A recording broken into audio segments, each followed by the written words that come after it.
没有猜错，小主和流珠姑娘走后没多久，他便从寝殿后门往曹贵人宫里去了。小主，要不要奴才先去把他扣下？不用，你们装作若无其事就好。这，你们先回去，他的事情我会亲自来审。这，奴才已经把船停在河丛深处，小主回来时应当不会让人注意。奴才先告退了。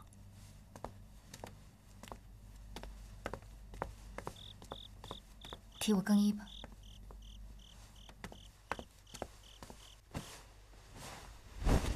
贱人，竟然跟甄嬛联手来欺骗本宫！娘娘切勿动气，小心气坏了身子。他们俩明明就是串通一气，假意投诚来欺骗本宫。是，此事也是我疏忽了，由着那个浣婢楚楚可怜的来蒙蔽我们。你也是，一向细心的，今日怎的一听消息就带到本宫这儿来了？嫔妾只是一心记挂着娘娘，只想着那个婉贵人对娘娘不敬，若不及早出去，必成心腹大患啊！那倒是难为你了。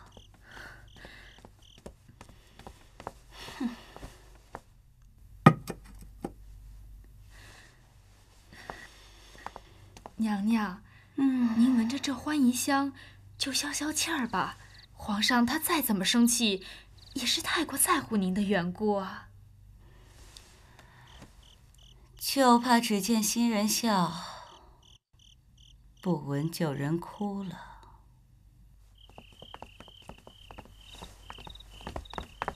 姑姑，现在正是侍卫交班的时候，刚才撤走了一半的侍卫，剩下的人也都懈怠了许多。那些茶点里加了点蒙汗药，他们正犯困呢。门是虚掩的，奴婢陪小主进去。你先回去，悄悄的，别惹人注意了。好。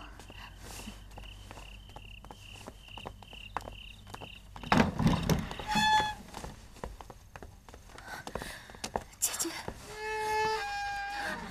你手这样凉。还好，还好。风柔传话进来，总说你很好，我还不相信。现在看到你，我就放心了。我很好，就是担心你不好。两位小主，奴婢在外面看着，也请两位小主从速。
以我当日的恩宠，迟早会有身孕，我又何必要假孕争宠？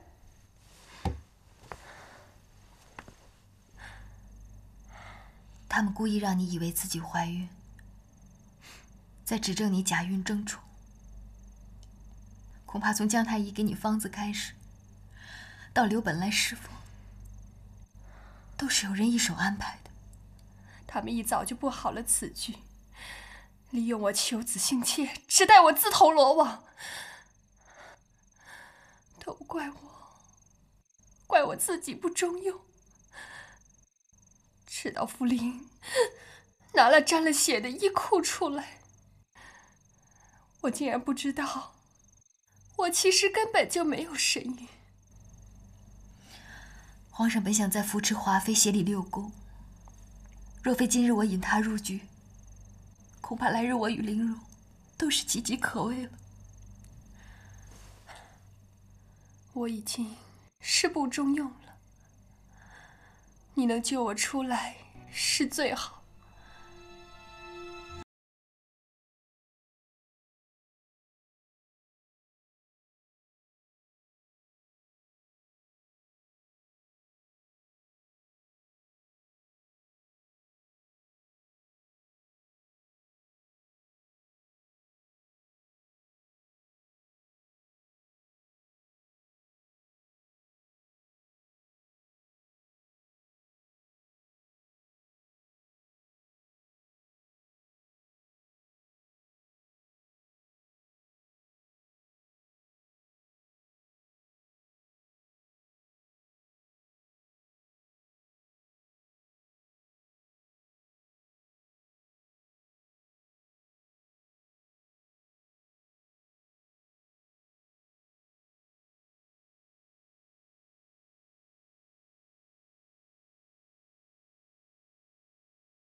谁在那儿？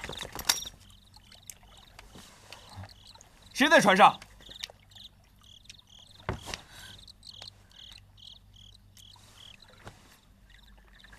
谁呀？谁呀？来打扰本王的好梦。卑职不知王爷在此，实在打扰，请王爷恕罪。去，别搅了本王的兴致。不知王爷为何在此？皇上留本王在宫中，这也要问吗？是。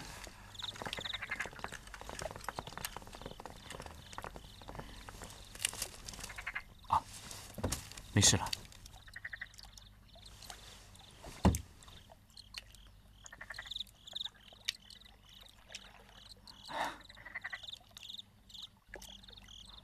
我划船送你回去吧，这样快捷，也方便些。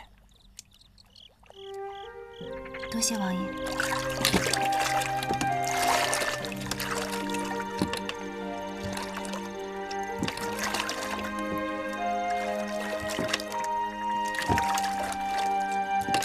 以往只知道湖上十里风和，清香宜人，想不到身在其中，连林叶芦苇都气味清郁。看来身在其中，果然比远观更得妙趣。现在连莲蓬也不多了，怎么还有那么多荷花可供王爷采摘？这已经是今夏最后一垄荷花了。小王夜访藕花深处，方才得了这些。王爷喜欢荷花，仿佛男子会多偏爱松竹些。松竹刚劲，却不知过刚易折，反不若荷花出淤泥而不染。世人皆赞荷花的清洁，我倒更喜欢荷花的佛性，温和如慈母。是啊，贵人说的极是。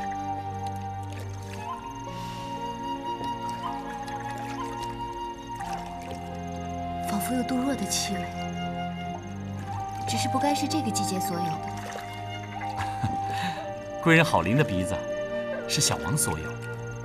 杜若是有情的花，难道王爷有意中人了？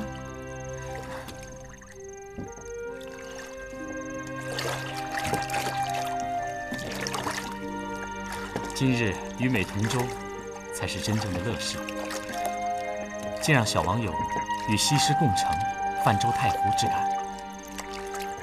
若非知晓王爷本意，我必然要生气。请王爷不要拿我与西施相比。怎么，贵人也同那些俗人一样，以为西施是亡国祸水？若说西施亡吴国，亡了越国的又是谁呢？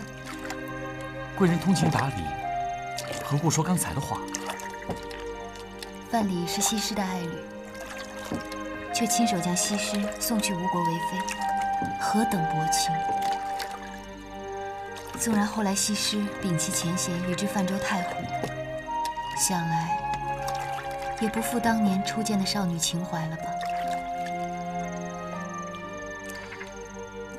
世人或叹西施，或骂吴王，却从无人责范蠡。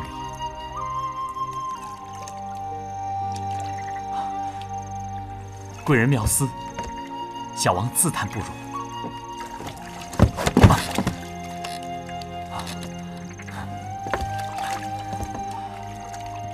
月光如银，良辰美景，真是难得。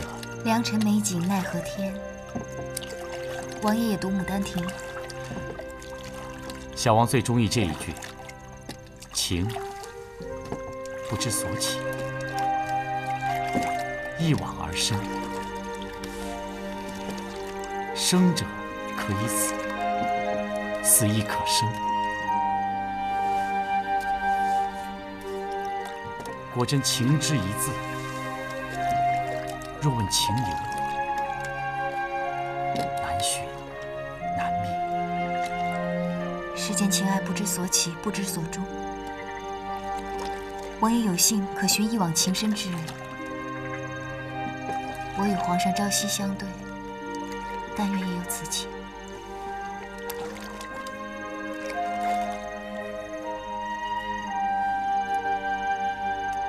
王爷掉东西了。多谢。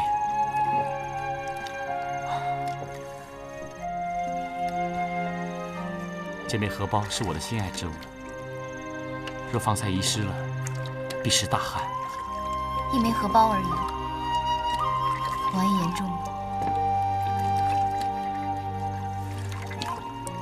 既是王爷心爱之物，那请不要再施于人前，免得徒惹是非无穷。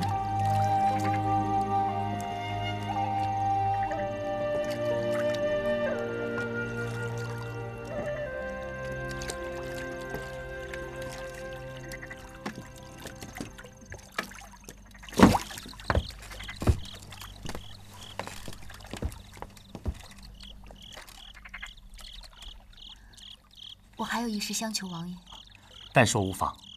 七夕夜宴那晚，我曾偶遇小小的麻烦，幸得端妃解围。所以无论王爷听说任何关于夜宴当晚之事，都不要对人说起曾与我相遇一事。就如今晚一样，王爷如应允，我亦感激不尽。小王不会告诉第三个人，能与贵人畅谈是小王之幸。他日若贵人有幸，当请贵人前往小王的清凉台一聚，畅谈古今。盛夏刚过，清凉台过于凉爽，我就不前去打扰了。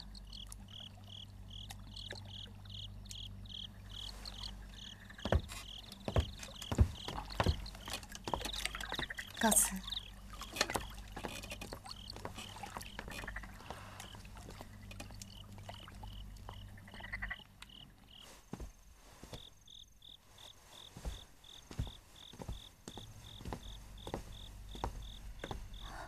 小主可回来了。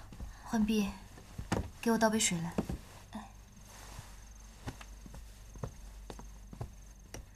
小主此行可顺利啊？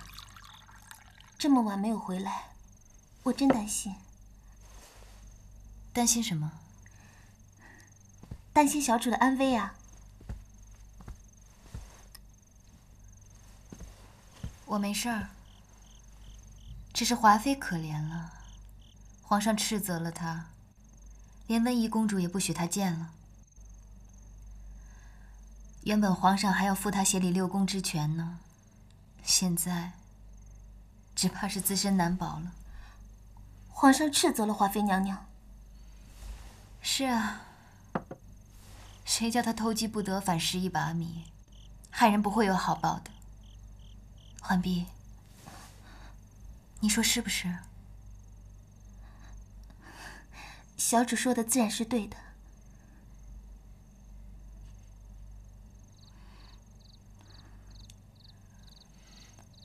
浣碧，这段时间你劳心劳力，实在是辛苦了。小主怎么这么说？浣碧承受不起。当日曹贵人以皇上借17夜之名与我相见挑拨，我当时就怀疑是我身边亲近的人走漏了消息。今日我前脚才出碧桐书院，后脚就有人去通风报信，我倒不信。华妃好端端的，怎会知道我要去弦月阁呢？知道小主去梅庄小主那儿的，并不止我一个人。小主怎么就知道是我呢？你的确小心，不过你疏忽了一件事。什么？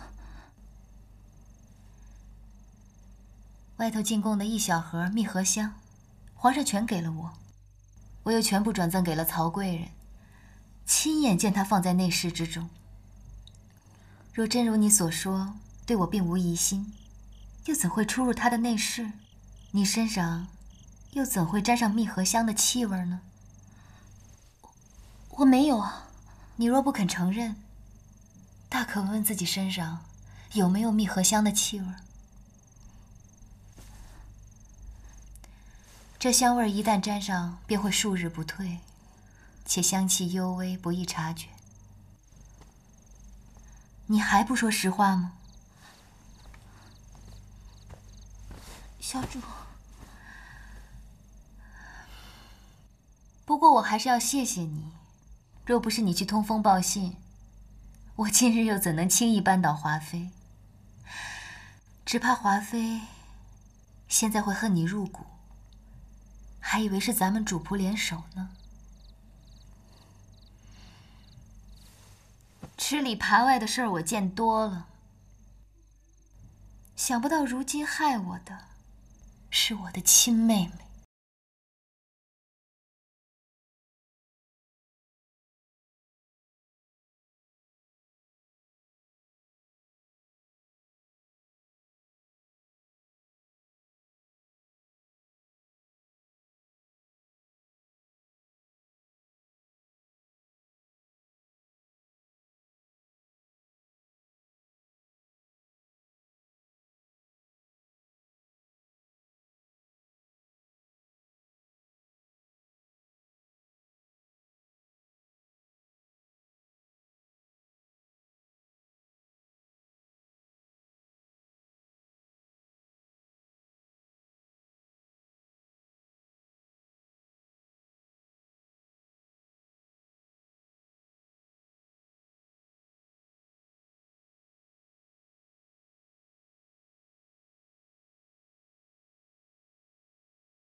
我没有错处，还天天活在他们的刀尖上呢。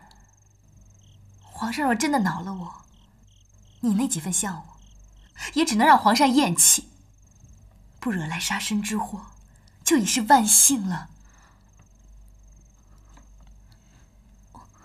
我那时的确是鬼迷心窍了。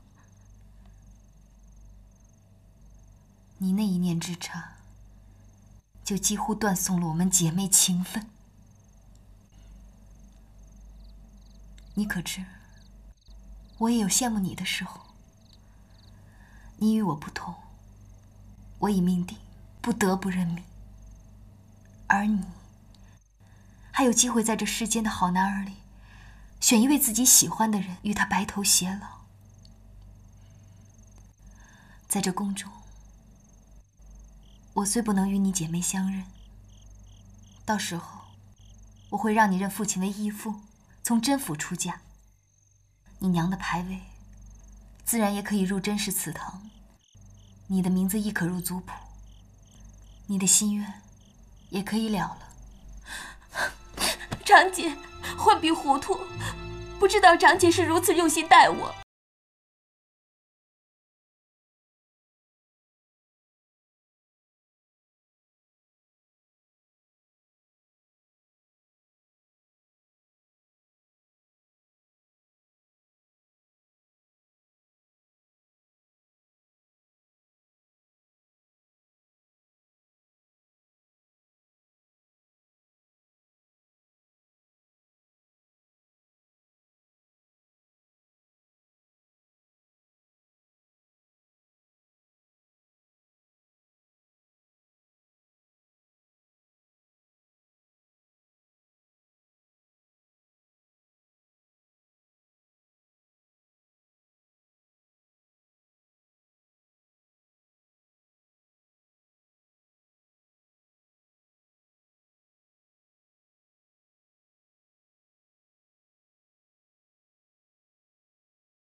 算不上宠吧，至多也就是礼遇罢了。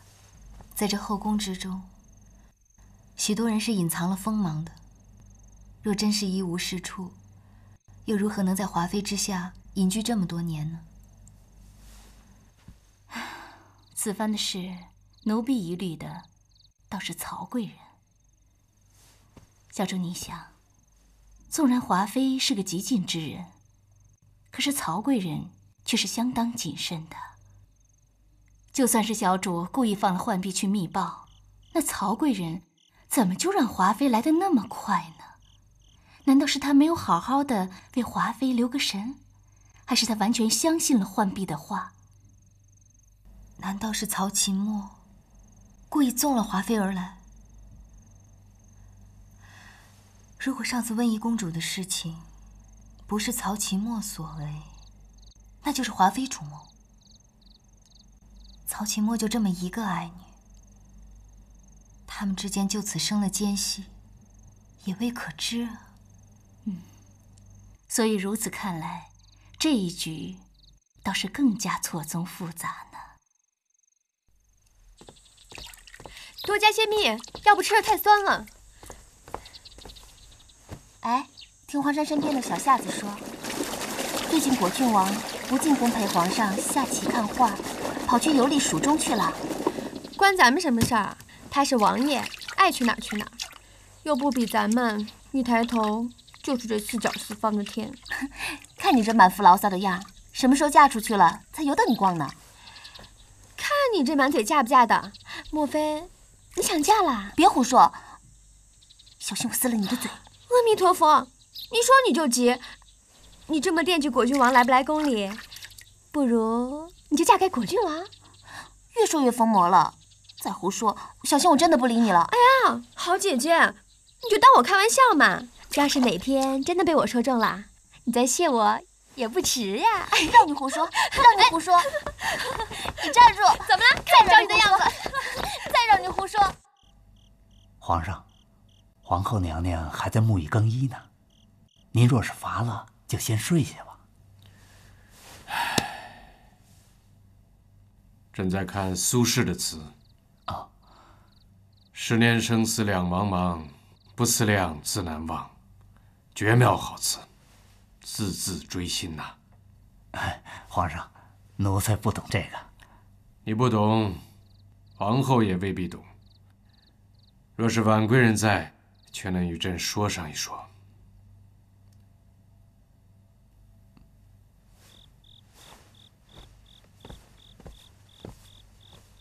有样东西，你替朕送到碎玉轩。这。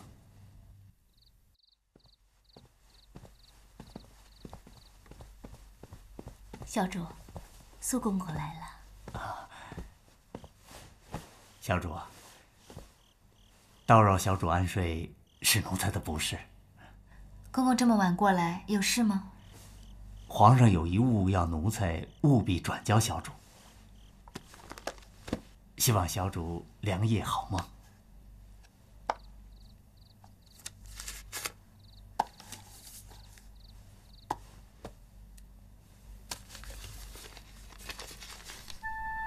药中霜已淡，凤尾同心结。是皇上亲笔所书。是。请公公代我谢过皇上。是。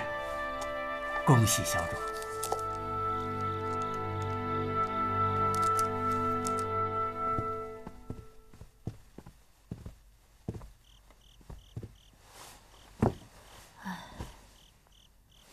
皇上操劳国事，也是乏得很了。哎，怎么不见苏培盛啊？奴婢朝苏公公拿了盒东西去碎玉轩了。是什么东西？是枚同心结。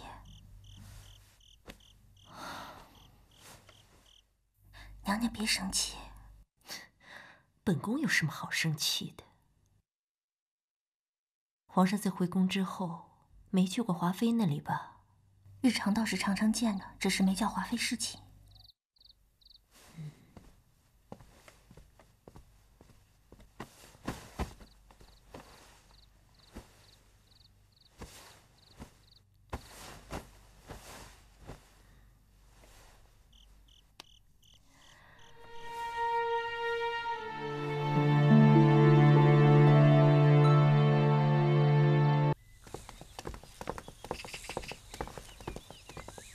奴才给婉贵人请安。什么了不得的东西，要公公这样端着？这是皇上特意赐予小主的，小主一看便知。小主，您瞧瞧，这座鞋底的菜玉属蓝田玉的名种，触手温润，但穿着绝不凉脚心。鞋里面却是镂空的，里面装着各种香料。皇上说了，那叫步步生香。这鞋尖上缀着的是合浦明珠，虽然不能和咱们的东珠比尊贵，但是圆润硕大，光滑灿烂。最难得的是这鞋面是用织金镂花的蜀锦做成。别的也就算了，倒是这蜀锦难得，尤其是这织金镂花的蜀锦，听说蜀中绣娘要10人绣3个月方能得一匹，1寸之价可比10斗金。平时连见都很难见一面，更别说做成鞋面了。